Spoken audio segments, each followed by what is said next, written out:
ఇక ధర్మశాలలో team India England మధ్య జరుగుతున్న చివరి టెస్టులో రెండో రోజు ఆట ముగిసింది. ఆట ముగిసే సమయానికి టీమిండియా తొలి ఇన్నింగ్స్లో 8 వికెట్లకు 473 పరుగులు చేసింది. క్రీజ్లో కుల్దీప్ యాదవ్, జస్ప్రీత్ బుమ్రా ఉన్నారు. వీరిద్దరూ 9వ వికెట్కు అందచేయంగా అజేయంగా 45 పరుగులు జోడించడం విశేషం. ప్రస్తుతం భారత్ ఆధిక్యం 255 పరుగులు.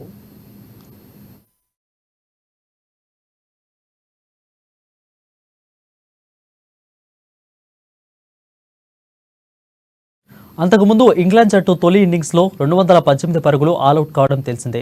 అయితే ఓవర్ నైట్ స్కోర్తో 135/1తో ఇవాళ ఉదయం తొలి ఇన్నింగ్స్ కొనసాగించింది. టీమిండియా దూకుడుగా ఆడింది.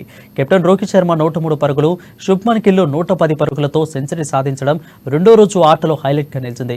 ఇక కెరీర్లో తొలి టెస్ట్ ఆడుతున్న దేవదత్ పడిక్కల్ 65 పరుగులతో మెరిశాడు.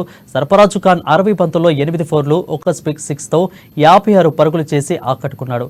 అయితే ఇంగ్లాండ్ స్పిన్నర్ పోయాపూజ్ 4 వికెట్లతో విజృంభించడంతో టీమిండియా వెంటనే వికెట్లను కోల్పోయింది.